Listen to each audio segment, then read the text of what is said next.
Nobody dared live with the giant cowboy, until I said I'll stay one night and never left again. The storm rages across the Texas plains like an angry god, turning the dusty trails into rivers of mud and the sky into a churning mass of black clouds. Lightning splits the darkness, illuminating a lone figure stumbling along a narrow path that leads to the one place in Dust Valley where no one dares to go. The woman's name is Clara Mae Thompson, though she's shed that name like a snake sheds skin, leaving behind a life that crumbled around her like a house built on sand. At 28, she carries herself with the careful dignity of someone who has learned that hope is a luxury she can't afford. Her dark hair hangs in wet strands around a face that would be beautiful if not for the exhaustion etched into every line. But it's not just exhaustion that weighs her down. Beneath her rain-soaked dress, barely showing but unmistakably there, is the gentle curve of new life. 3 months along, maybe 4. The father is long gone, disappeared like morning. Missed when she told him the news. The town she called home turned its back when the scandal became too obvious to ignore. So here she is, pregnant and penniless, trudging through a storm toward the only place left that might offer shelter, even if that place belongs to a man they call a monster. The Goliath Ranch sits at the end of a winding dirt road, surrounded by rolling hills that seem to go on forever. The house itself is larger than anything Clara has seen outside of Austin. 2 stories of solid timber with a wraparound porch and windows that glow like amber eyes in the darkness. The barn beside, it could house 30 horses, and the outbuildings speak of a working ranch that once thrived. But it's been years since anyone worked this land except one man.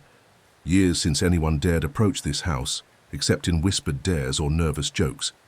Because everyone in Dust Valley knows what lives here. Thunder crashes overhead as Clara stumbles up the porch steps, her legs shaking from exhaustion and cold. Her hand hovers over the heavy wooden door, and for a moment she hesitates. What if the stories are true? What if the man inside really is the monster they say he is? But the alternative is spending the night in the storm, and that's a risk she can't take. Not anymore, not with the life growing inside her that depends on her survival. She knocks. The sound echoes through the house like a gunshot. For long moments nothing happens. Then she hears them, footsteps like thunder, heavy and deliberate, moving toward the door. Clara's heart hammers against her ribs as she hears the sound of multiple locks being turned. The door opens. The man who stands before her is everything the stories claimed and more. Silas Boone towers in the doorway like a mountain given human form, his head nearly touching the top of the frame. His shoulders are broad enough to block out the lamplight behind him, and his arms hang at his sides like tree trunks. His hair is dark with streaks of early gray, and his beard covers most of a face that might have been handsome if it weren't so intimidating. But it's his eyes that catch Clara off guard. They're not the cold, dead eyes of a killer that she expected. They're brown and warm like coffee with cream, and they hold a gentleness that seems impossible in a man of his size. "Please," Clara whispers, swaying on her feet. "I need shelter, just for one night." Silas studies her for a long moment, taking in her soaked clothes, her obvious exhaustion, the subtle signs of her condition. When he speaks, his voice is surprisingly soft, like distant thunder. "One night," he says, stepping aside to let her. In the interior of the house is a revelation. Clara had expected darkness, squalor, the kind of rough bachelor existence that would fit the stories. Instead, she finds herself in a living room that speaks of care and attention to detail. The furniture is handmade but beautiful, crafted with the skill of someone who understands wood and takes pride in their work. Quilts hang on the walls, their patterns intricate and colorful. Fresh flowers, dried now for winter, fill vases on the mantelpiece. This is not the home of a monster. This is the home of someone who values beauty and comfort, someone who has built a sanctuary in the wilderness. "You're wet," Silas observes, his voice still gentle. "There's a fire in the kitchen, and food, if you're hungry." Clara follows him. Through the house, marveling at the details she notices along the way. Photographs in silver frames show a younger Silas, with his arm around a petite woman with kind eyes and a gentle smile. Books line the shelves, their spines worn from reading. A piano sits in one corner, sheet music still open on its stand. The kitchen is warm and welcoming, dominated by a large stone fireplace where logs crackle and dance. A pot of stew simmers on the stove, filling the air with the scent of beef and vegetables. Silas ladles some into a bowl and sets it before Clara, along with fresh bread and butter. "Thank you," she whispers, too hungry to maintain pride. The first spoonful is heaven, rich and hearty and warming her from the inside out. She eats in silence while Silas busies himself around the kitchen, giving her space but staying close, enough to help if needed. "What's your name?" he asks finally. Clara May Thompson." "I'm Silas." "I know. Everyone in Dust Valley knows your name." Something flickers across his face. Pain, maybe, or resignation. "And what do they say about me in Dust Valley?" Clara looks up from her stew, meeting his eyes directly. "They say you're dangerous. They say you killed your wife. They say you bury your enemies behind the barn." "And you believe them?" "If I believed them, would I be here?" For the first time, something that might be a smile touches the corners of Silas's mouth. "No, I suppose you wouldn't." The storm continues to rage outside, but inside the kitchen, warmth and peace settle over them like a blanket. Clara finishes her meal and allows herself to really look at this man who has become a legend in the territory. Up close, she can see the details the stories missed, the laugh lines around his eyes, the careful way he moves to avoid knocking into things, the gentleness with which he handles everything around him. "Your wife," Clara says softly. "What was she like?" Silas's face grows distant, and for a moment Clara thinks she's overstepped. Then he reaches for one of the photographs on the mantel, holding it carefully in his large hands. Her name was Elizabeth. Lizzie. She was everything I'm not. Small and delicate, and kind to everyone she met. She could make flowers, grow in the desert, and tame wild horses with a whisper. How did she... Clara stops, realizing the question is too personal. "How did she die?" Silas finishes. "The consumption. Took her slow, over 2 years. I did everything I could. Brought doctors from as far as San Antonio, but nothing helped. She just faded away like morning mist." "I'm sorry. It's been 5 years now. Most days I can think of her without the pain cutting so deep. But some days..." He sets the photograph back on the mantel with infinite care. "Some days I still hear her laugh in the wind." Clara feels tears prick her eyes and she wipes them away quickly. "The town thinks you killed her. The town thinks a lot of things, most of them wrong. Why don't you correct them?" Silas shrugs, his massive shoulders rising and falling like mountains. "What would be the point?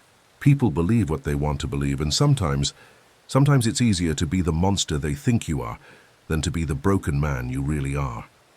The words hang in the air between them, heavy with truth and pain. Clara understands that feeling better than she'd like to admit. Sometimes it's easier to accept other people's judgments than to fight for a truth they don't want to hear. "You should rest," Silas says, breaking the silence. "I'll show you to the guest room." He leads her upstairs to a room that takes her breath away. It's clearly been prepared for a woman. The furniture is delicate and feminine, the walls painted in soft pastels, the bed covered with quilts that must have taken months to make. Fresh flowers sit in a vase by the window, and the scent of lavender hangs in the air. "This was Lizzie's room," Silas explains, before she got sick and needed to be closer to the kitchen for her medicines. I've kept it ready just in case." "In case of what?" "In case someone needed it." He looks at Clara with those gentle brown eyes. "In case someone like you needed a safe place to rest." Clara feels something break open in her chest, some hard shell she's built around her heart to protect it from more disappointment. This man, this supposed monster, has prepared a room for strangers who might need shelter. He's kept his dead wife's sanctuary ready for anyone who might need the kind of peace it offers. "Thank you," she whispers. "There are nightgowns in the wardrobe. Lizzie was small, but they should fit." "And Clara?" "Yes?" "You don't have to leave in the morning if you don't want to. Sometimes one night isn't enough time to figure out where to go next." After he leaves, Clara sits on the edge of the bed and looks around the room that still holds traces of the woman who lived here. She finds herself wondering what Elizabeth had been like. What kind of person could inspire such devoted love in a man like Silas? The nightgowns in the wardrobe are beautiful, made of soft cotton and lace, clearly crafted with love. As she prepares for bed, Clara catches sight of herself in the mirror. Her face is gaunt from worry and poor eating, her hair stringy from the rain. She looks like what she is, a woman with nowhere to go and nothing to her name except the child growing inside her. But for the first time in months she doesn't look afraid. That night Clara sleeps better than she has in weeks. The bed is comfortable, the room is warm, and for the first time since her world fell apart, she feels safe. She dreams of gentle hands and kind eyes, of a voice like distant thunder telling her everything will be all right. She wakes to the sound of movement downstairs, not the heavy footsteps she expected, but careful, quiet sounds that speak of someone trying not to disturb her rest. The scent of coffee and bacon drifts up from the kitchen, making her stomach growl with hunger. When she comes downstairs, she finds Silas at the stove, his massive frame somehow graceful as he tends to breakfast. He's changed from his work clothes into clean pants and a white shirt that stretches across his broad chest. His hair is neatly combed, his beard trimmed. He looks less like a monster and more like a man trying to make a good impression. "Good morning," he says without turning around. "I hope you slept well." "Better than I have in months, thank you." "Breakfast is almost ready. There's coffee if you want some." Clara pours herself a cup and sits at the kitchen table, watching. Silas work. Everything about him is oversized. His hands dwarf the spatula he's using. His movements require constant awareness of his size to avoid breaking things. But there's grace in the way he moves, a careful consideration that speaks of years of learning to exist in a world built for smaller people. "Can I ask you something?" Clara says. "Anything. Why do you live alone out here? Why not find another wife? Start over." Silas is quiet for so long that Clara thinks he won't answer. Then he plates the eggs and bacon with careful precision and brings it to the table. "Because I loved her too much to replace her," he says simply. "And because no woman in her right mind would want to take on a man like me." "What do you mean, a man like you?" "Look at me, Clara. I'm too big for most furniture, too strong for delicate things, too rough for proper society. Lizzie saw past all that, but Lizzie was special." "Maybe you're not giving other women enough credit." Silas looks at her with something that might be hope in his eyes. "Maybe, but it's easier to assume they'd be afraid than to risk finding out for sure." They eat breakfast in comfortable silence, each lost in their own thoughts. Clara finds herself studying Silas's face, seeing past the intimidating size to the man beneath. There's loneliness there and pain, but also strength and gentleness that draws her like a flame draws a moth. After breakfast, Silas shows her around the ranch. The property is vast and well-maintained, despite being worked by one man. The horses in the pasture are healthy and well cared for. The buildings are in good repair, and the land stretches to the horizon in rolling waves of grass and wildflowers. "It's beautiful," Clara breathes, standing on a hill that overlooks the entire spread. Lizzie loved this view, said it made her feel like she could see the whole world from here. I can understand why. Clara places a hand on her stomach, feeling the first flutter of movement from the child within. It's the kind of place where you could raise a family. That was the plan. Lizzie wanted children, lots of them. She said this house was too big, for just 2 people. And now it's too big for just 1. Silas looks at her sharply, as if hearing something in her voice that wasn't there before. "Clara, about your situation, you mean about the baby?" "The baby, yes. And the fact that you have nowhere to go." Clara feels heat rise in her cheeks. She's been dreading this conversation, knowing that her condition would eventually become obvious, even to someone trying to be polite about it. "I know what you're thinking," she says. "I know how it looks. A pregnant woman, with no husband, no family, showing up at your door like a stray cat. That's not what I'm thinking at all." "Then what?" Silas stops walking and turns to face her fully. "I'm thinking that this house has been empty too long. I'm thinking that I've gotten used to talking to the horses because there's no one else to talk to. I'm thinking that maybe we could help each other. Help each other how? You need a place to stay, a safe place to have your baby and raise your child.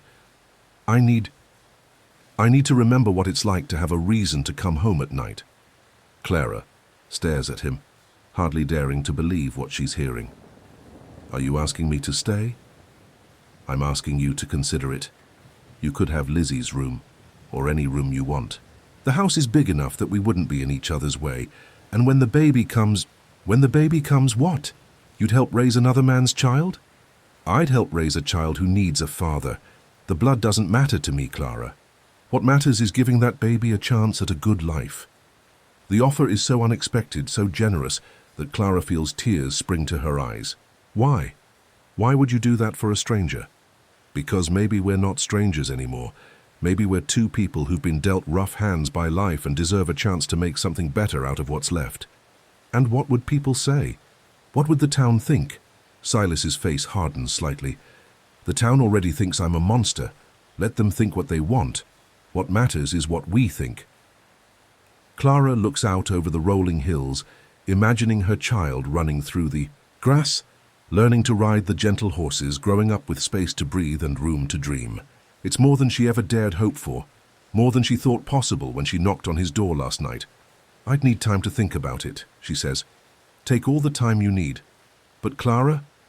Yes? Don't let fear make the decision for you. I've spent 5 years letting fear keep me isolated out here. Don't make the same mistake. That afternoon, Clara walks alone through the property, trying to sort through her thoughts and feelings. The offer Silas has made is generous beyond belief, but it's also complicated. She barely knows this man despite the kindness he's shown her. And there's the matter of her reputation, what's left of it, and what staying here would mean for her future.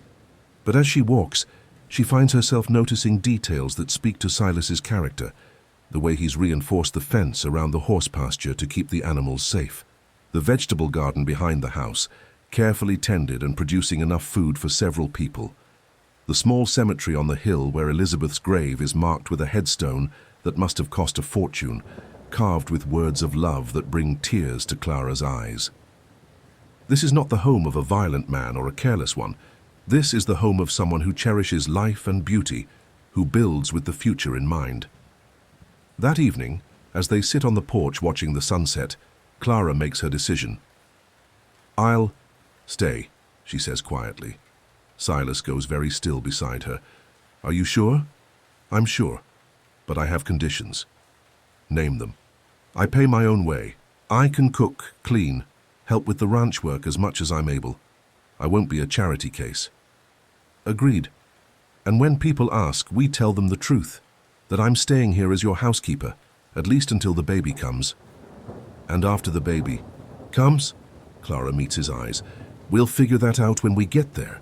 Word of Clara's presence at the Goliath Ranch spreads through Dust Valley like wildfire. Within a week, the gossips are working overtime, speculating about what it means that a pregnant woman is living with the giant hermit. The stories range, from the salacious to the sinister, with most people assuming the worst about both Clara and Silas. Martha Henderson, the banker's wife and self-appointed moral authority of the town, makes it her mission to save Clara from her situation. That poor girl, she tells anyone who will listen. She doesn't know what she's gotten herself into. That man is dangerous, mark my words. No good can come of her staying there. But Dr. Samuel Morrison, who has been practicing medicine in Dust Valley for 20 years, has a different perspective. I delivered Elizabeth Boone's babies, he tells his wife over dinner. 2 of them, both stillborn. I saw how gently that man handled his dying wife, how he sat by her bedside for days without sleep, how he wept when she finally passed. If Clara Thompson feels safe with him, maybe we should trust her judgment instead of our fears. Meanwhile, at the ranch, Clara and Silas are discovering that their arrangement works better than either expected. Clara proves to be an excellent cook and an efficient housekeeper. But more than that, she brings life back to a house that has been too quiet for too long. She sings while she works, asks questions about the ranch operations, and listens to Silas's stories with genuine interest. For his part, Silas is careful to give Clara space and respect her independence while offering help when she needs it. He reinforces the chicken coop so she can tend the hens safely, builds her a garden plot near the kitchen where she can grow herbs and vegetables, and makes sure she has everything she needs for her comfort. But it's the small moments that begin to matter most. The way Silas automatically reaches for things on high shelves without being asked. The way Clara learns to gauge his moods and brings him coffee when he's frustrated with a difficult repair. The way they've begun to sit on the porch together in the evenings, talking about their days or simply enjoying the peaceful silence. One evening, as Clara's pregnancy becomes more obvious and she moves more carefully around the house, she finds Silas in the barn working on a wooden cradle. The craftsmanship is exquisite, every surface smooth as silk, every joint perfectly fitted. "It's beautiful," she breathes, running her fingers along the curved edges. "I made one for Lizzie," Silas says, looking up. "For the babies we lost. I thought maybe this time it would be different." Clara feels her heart swell with emotion. "Silas, you don't have to." "I want to. This baby is going to need a place to sleep, and I want to make sure it's perfect. What if people talk? What if they assume you're the father?" Silas sets down his tools and looks at her directly. "Let them assume what they want. I know the truth, and you know the truth. That's all that matters."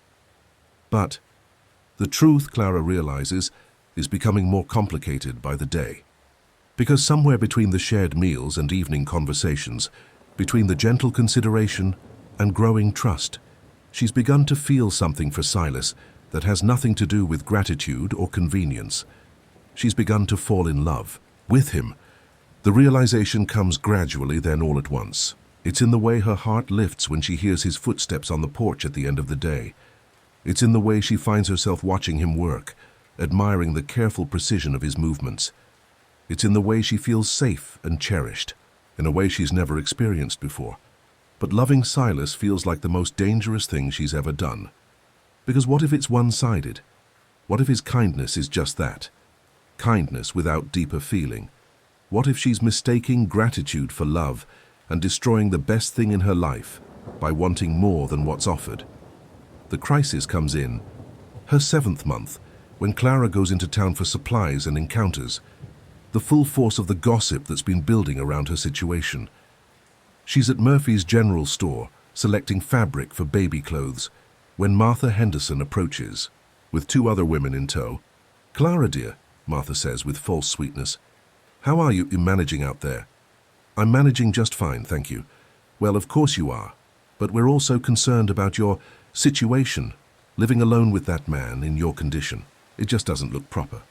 "Mrs. Henderson, I appreciate your concern, but my living arrangements are my own business."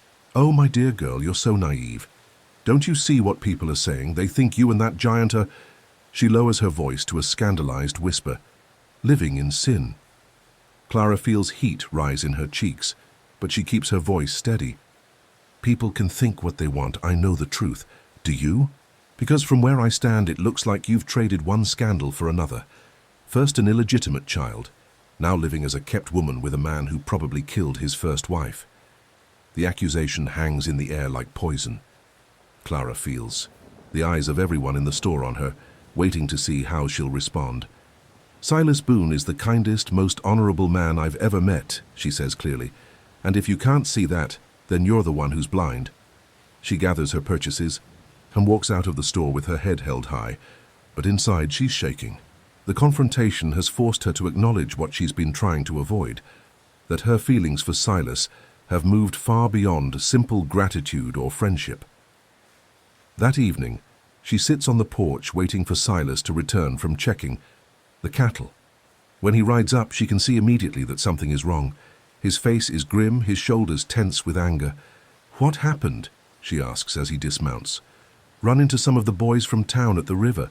They had some interesting things to say about you and me." Clara's heart sinks. What kind of things? The kind of things that make a man want to use his fists instead of his words. Silas sits heavily in the chair beside her. "Clara, I'm sorry. I never meant for you to become the subject of gossip. Maybe it would be better if..." "If what?" If I left, if we made the situation more official. Clara stares at him, not sure she's heard correctly. What do you mean? Silas takes a deep breath, as if gathering courage for something difficult. I mean, maybe we should get married. Give the baby a name, give you respectability, give the gossip something real to talk about. The words hit Clara like a physical blow. A marriage of convenience. A marriage of mutual benefit.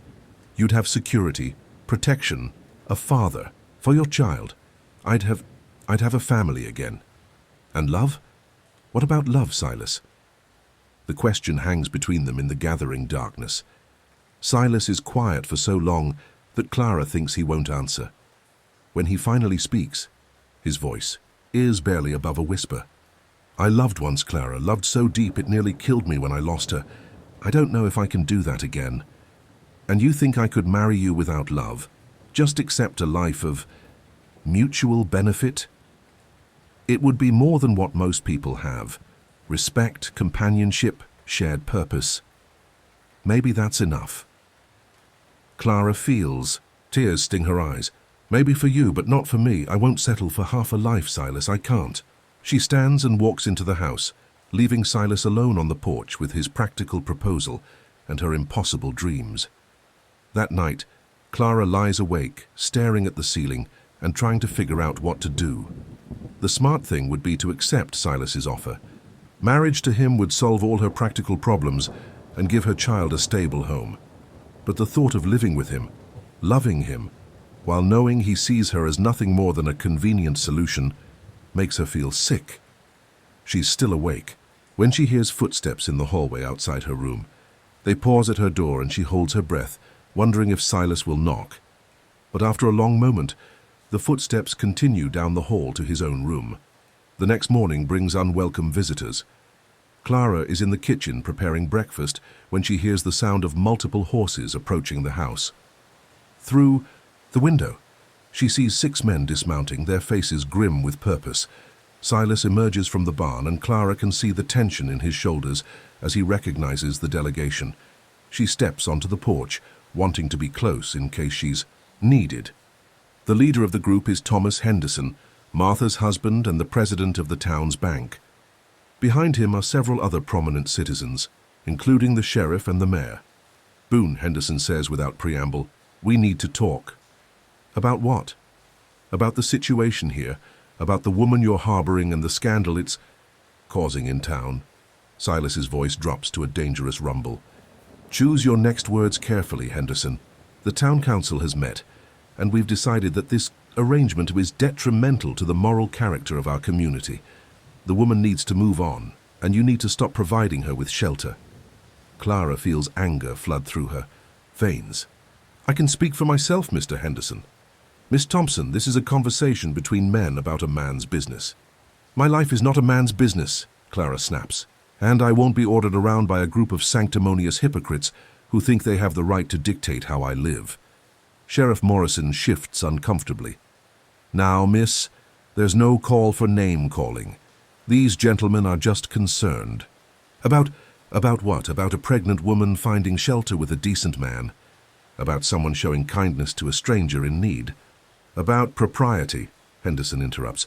About maintaining standards in a decent community. Silas steps forward, and his sheer size makes the other men take an involuntary step back. You want to talk about standards? Let's talk about the standard of leaving a pregnant woman to fend for herself. Let's talk about the standard of turning your back on someone who needs help. You're not helping her, Boone. You're ruining what's left of her reputation. Then maybe we should fix that, Silas says quietly. Before Clara realizes what's happening, Silas has reached into his pocket and pulled out a small velvet box. He opens it to reveal a simple gold ring set with a modest diamond.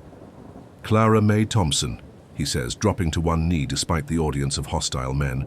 Will you marry me? The world seems to stop spinning.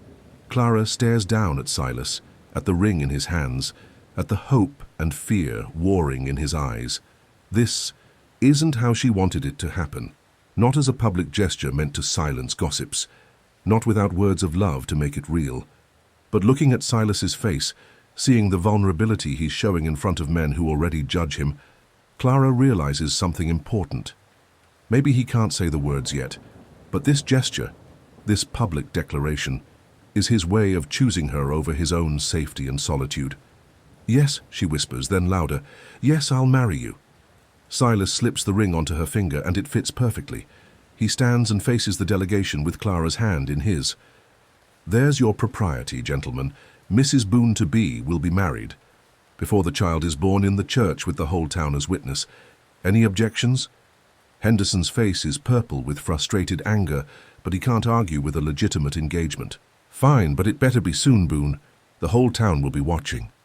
After the men leave, Clara and Silas stand on the porch in awkward silence. The ring feels strange on her finger, beautiful but somehow hollow without the words she longs to hear. "I'm sorry," Silas says finally. "That wasn't how I planned to propose." "How did you plan to propose?" "I was going to wait until after dinner tonight. Ask you properly, privately. Give you time to think about it without an audience of jackasses pressuring you." "And what were you going to say when you asked?" Silas looks at her with those gentle brown eyes, and for a moment, Clara thinks he might finally say the words she's been hoping to hear. Instead, he touches her cheek softly. "I was going to ask if you could be happy here, if you could build a life with me and let me be a father to your child. If maybe we could find something together that neither of us expected. It's not a declaration of love, but it's honest and heartfelt and full of possibility." Clara covers his hand with hers. "I think I could be happy here," she says.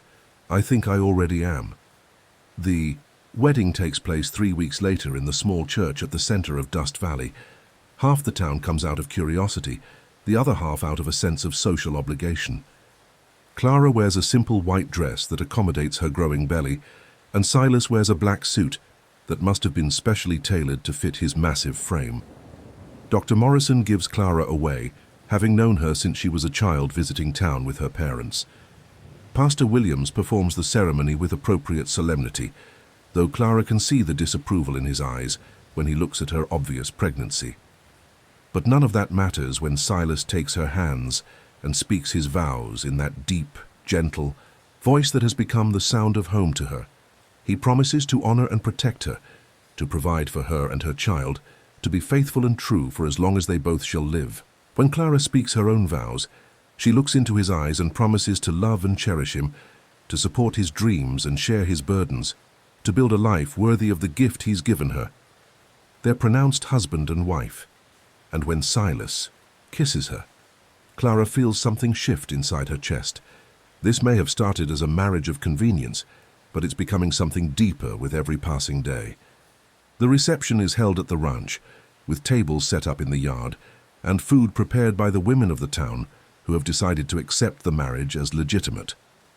Clara moves through the crowd, accepting congratulations and well wishes, but she keeps finding her eyes drawn to Silas. He stands with a group of ranchers, discussing cattle prices and weather patterns, but every few minutes his gaze finds hers across the crowd. Each time their eyes meet, Clara feels her heart skip a beat. As evening falls and the guests begin to leave, Clara finds herself alone with her new husband for the first time as a married couple. They stand on the porch watching the last wagon disappear down the road. "So," Silas says, "how does it feel to be Mrs. Boone?" "Different than I expected," Clara admits, "but good different. Good."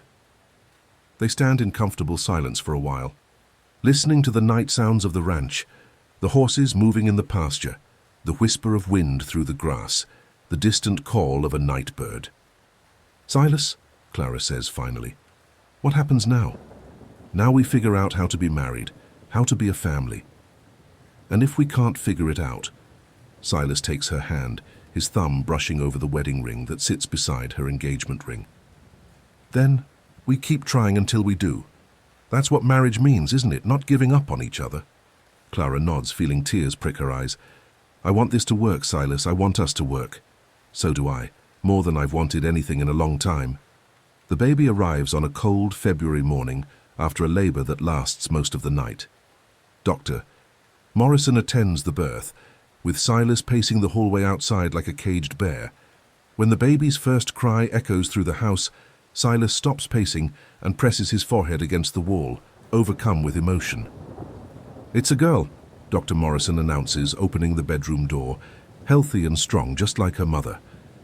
Silas enters the room cautiously, as if afraid his presence might somehow harm the fragile new life. Clara lies propped against pillows, exhausted but radiant, holding a tiny bundle wrapped in one of the quilts from Elizabeth's room. "Come meet your daughter," Clara says softly. Silas approaches the bed slowly, his eyes fixed on the baby's face. When Clara places their daughter in his arms, his hands shake with the overwhelming responsibility of holding something so precious and small. "She's beautiful," he whispers. "Perfect. What should we name her?" They've discussed names for weeks without reaching a decision. But now, looking down at his daughter's face, Silas knows exactly what she should be called. "Hope," he says. "Her name is Hope." Clara smiles through her tears. "Hope Boone. I like that." As Silas holds his daughter, because she is his daughter, now in every way that matters, Clara watches his face transform. The last walls around his heart crumble as he falls completely in love with the tiny girl in his arms. "Hello, Hope," he murmurs. "I'm your papa. And I promise you, little girl, I'm going to spend the rest of my life making sure you know how loved you are." The first year of Hope's life passes in a blur of sleepless nights, first smiles, and tiny milestones that feel like miracles. Clara watches Silas transform from a lonely, grieving widower into a devoted father who would move mountains for his daughter. He builds her a high chair with careful attention to every detail. He reads to her from picture books, his deep voice, gentle as he shows her the illustrations. He carries her around the ranch, pointing out horses and birds and flowers, telling her stories about everything they see. And slowly, gradually, Clara begins to see something else in Silas's eyes. When he looks at her, something warmer than gratitude, deeper than friendship, something that might, if she's lucky, be love. The moment of truth comes on a warm evening in late spring. Hope is sleeping peacefully in her cradle, and Clara and Silas are sitting on the porch watching the sunset paint the sky in shades of gold and red. "Do you ever regret it?" Clara asks suddenly. "Regret what?" "Marrying me, taking on another man's child, giving up your solitude for a ready-made family." Silas is quiet, for so long that Clara begins to worry she's asked the wrong question. Then he stands and holds out his hand. "Come with me," he says.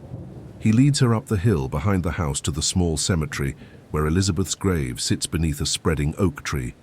Clara has been here before, bringing flowers and cleaning the headstone, but she's never been here with Silas. "I used to come here every evening," Silas says, standing before his first wife's grave. "I'd tell Lizzie about my day, ask her what I should do about problems with the ranch, promise her I'd never forget her. And now? Now I come here maybe once a week, not because I love her less, but because I'm not living in the past anymore." He turns to face Clara. "Because I have a present worth living in and a future worth looking forward to." Clara feels her heart hammer against her ribs.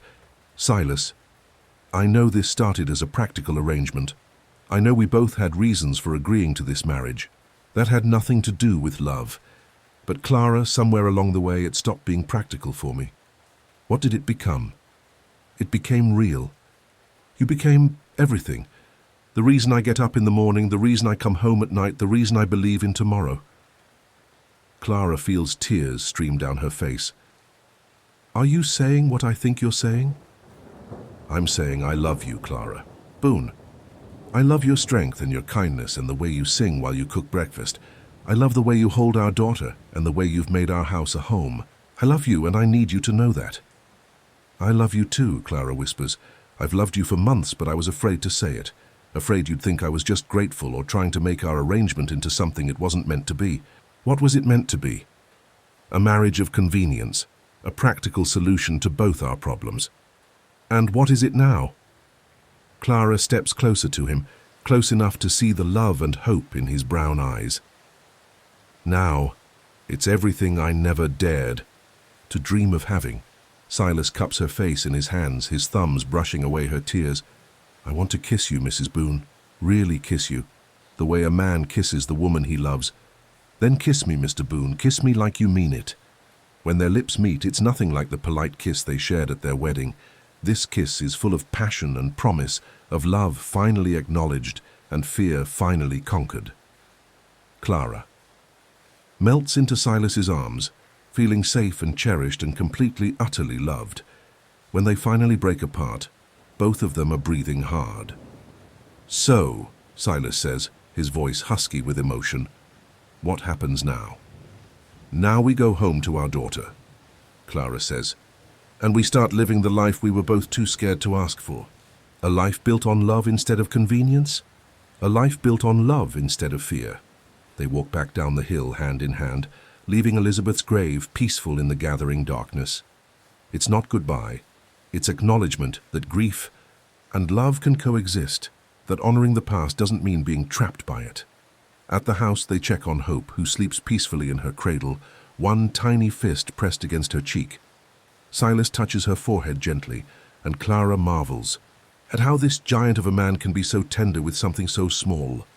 "She's going to grow up knowing she's loved," Clara says, "by both of us always. And maybe she won't grow up alone. Maybe she'll have brothers and sisters to play with." Silas looks at Clara with surprise and hope. "Are you saying I'm saying I want to fill this house with children and laughter and love? I want to give you the family you dreamed of with Elizabeth, and I want to build it together, one baby at a time. And I want to give you everything you've ever dreamed of, Clara, everything you deserve and more." That night, for the first time since their wedding, Clara doesn't sleep in Elizabeth's old room. She sleeps in Silas's bed, in his arms, as his wife in every sense of the word. And when she wakes the next morning to the sound of Hope crying, and Silas already moving to tend to her, Clara knows she's found something she never expected to have. She's found home, not just a place to live, but a place to belong. A man to love who loves her back, a daughter to raise, and a future full of possibilities. The giant cowboy that nobody dared live with has become the center of her world, and she's never leaving again.